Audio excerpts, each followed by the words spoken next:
宇宙大爆炸是现代科学家们支持的宇宙起源理论。我们的宇宙诞生于140亿年以前，从一个体积无限小、密度无限大、温度无限高的基底发生了一个巨大爆炸。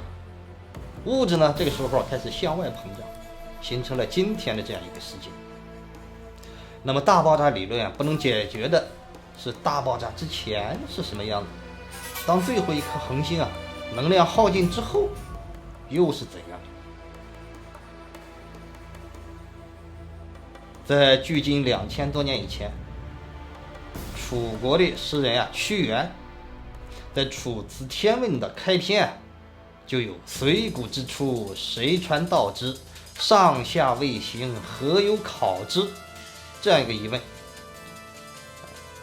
他也是在思考这个问题：宇宙到底是怎么起源的？世界是天地是怎么样来的？这表明古人也一直保持着对天地宇宙起源的这个探索热情。春秋战国时期，诸子百家中有一个学者叫施教，他的著作呢，就是也被称之为诗子。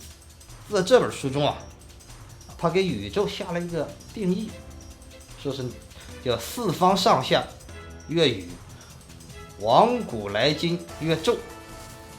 这句话呢翻译过来就是宇就是空间，宙就是时间。说白了，宇宙就是时间和空间的集合。按照现代宇宙学的观点，就是有了宇宙才有了时间，没有宇宙也就没有时间。讨论宇宙诞生之前呢是没有意义的。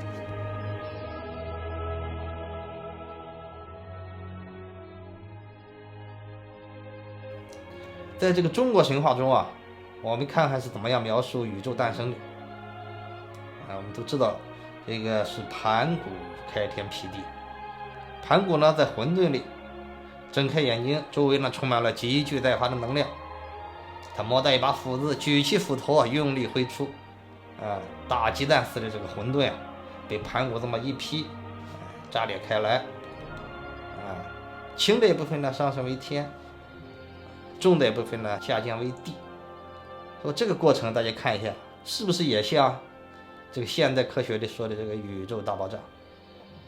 而在这个古希腊神话里呢，宇宙的最初状态也是混沌，混沌呢诞生了大地、女神盖亚等等。在《道德经》里第25章写道：有物混成先天地生，寂兮寥兮，独立而不改，周行而不殆，可以为天下母。这里的天下母可不可以理解为宇宙诞生之前或者我们现在认为的是这个混沌，是吧？先天地生嘛。这里呢可不可以解释，是吧？老子对宇宙的起源做了一个描述，但是呢老子只是描述了有这么一个过程，但是他没有具体描述出为什么有物混成。宋朝有一本八字的经典书籍叫《渊海子平》，这本书呢是这些民间八字艺人必备的一本书。这本书开篇就讲到：盖闻天地未判，其名混沌；乾坤未分，是名胚云；日月星辰未生阴阳寒暑未分也。在上则无雨露，无风云，无霜雪，无雷霆，不过踏河而靡靡；在下则无草木，无山川，无禽兽，无人民，不过昧昧而浑作。是时一气盘中结，于是太一生水，太初生火，太始生木，太素生金，太极生土。所以呢，水数1，火的数字为2，木数3，金数4，土数5。待夫3元既极，混沌一判，培云乃分。轻轻者为天，重浊者为地，二气相成，两仪既生，化而成天，其实也。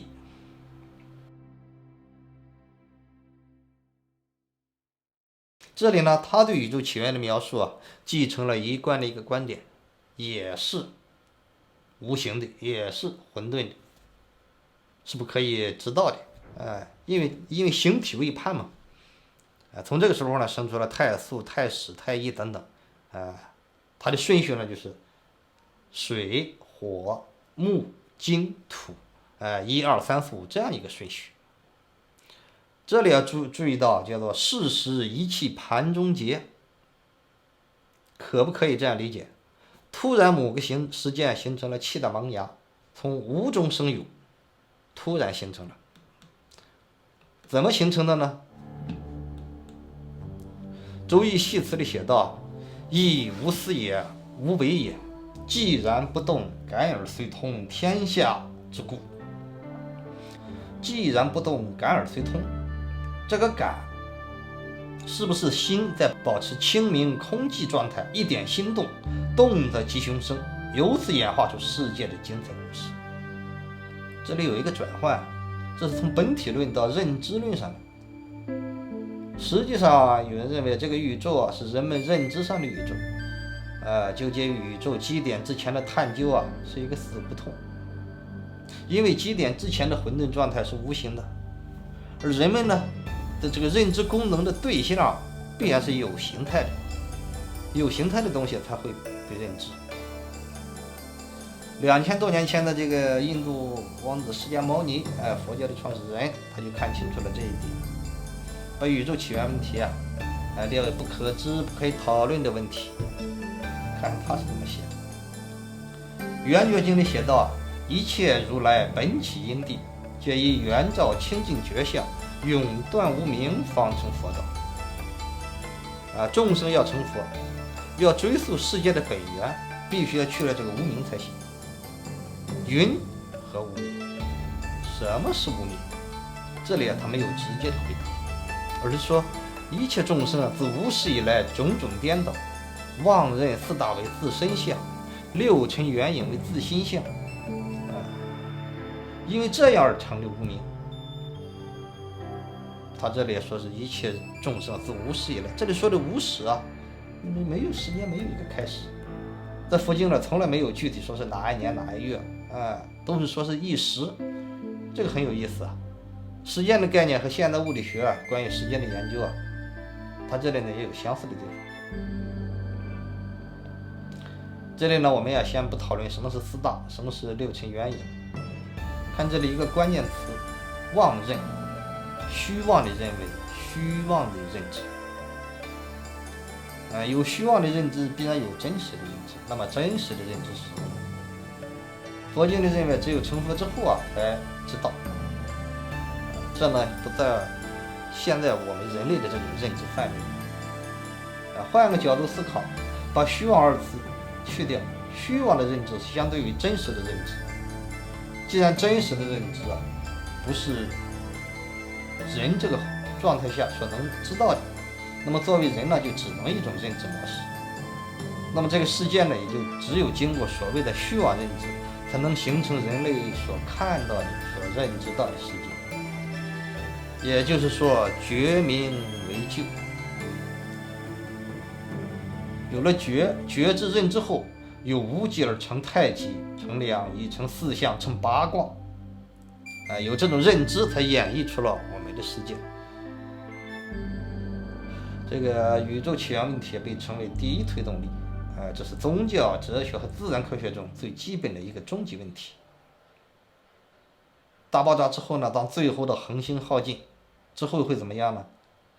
这个2020年诺贝尔奖的获得者罗杰·彭罗斯，他这个论点认为宇宙呢是在循环，也就是说，这个宇宙经历爆炸之后又会塌缩成极点，并通过大爆炸呢产生新的宇宙。他是这样一个观点。这个观点也和易经中的这种循环理论也是非常相似的。那么这个易经狭义上指是周易这本书孔子对它的注释，广义上讲呢是包括了由此而延伸出来的预测体系。我们现在所说的易经呢是一个广义上所指。他研究什么呢？他也没有去讨论这个宇宙起源或者第一推动力的来源，而是分析了起源后分析这个第一推动力推动后这个世界的运转规律。这个第一动力啊，在《易经》术语里面可以称之为金龙。在这个《周易》这本书64卦中啊，第一卦就写了嘛，乾元也可以称之为乾元。在风水里呢，可以称之为这个生气。风水书中就写到嘛，藏者成生气也，也可以理解为生命力、生命的力量。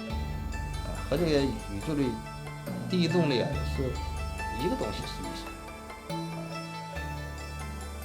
在这个阴阳理论中，也可以称之为阳气等等，它的说法不一，但是呢，易经这个体系它就是进行这个运动规律的研究，它就是运用了各种方法来去描述这个运动规律。人也是有规律的，说自然界的事物它的运行发展都是有规律的。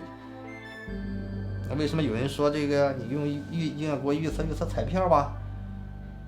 为什么预测不了？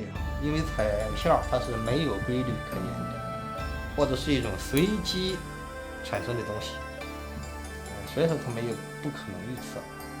用易经的方法来去预测彩票，那应该说是妄想，或者偶尔中一下，或者偶尔准一下，那抛硬币还有正反面，对不对？那么可以预测的是什么？可以预测的是人的这个发展规律，是吧？一个人在什么时候时间他这个运气好的时候，是吧？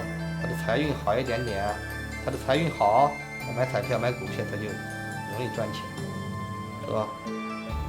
股市再差的时候也有人在赚钱，股市再好的时候更有人在赔钱，对吧？他是要归结到个人身上。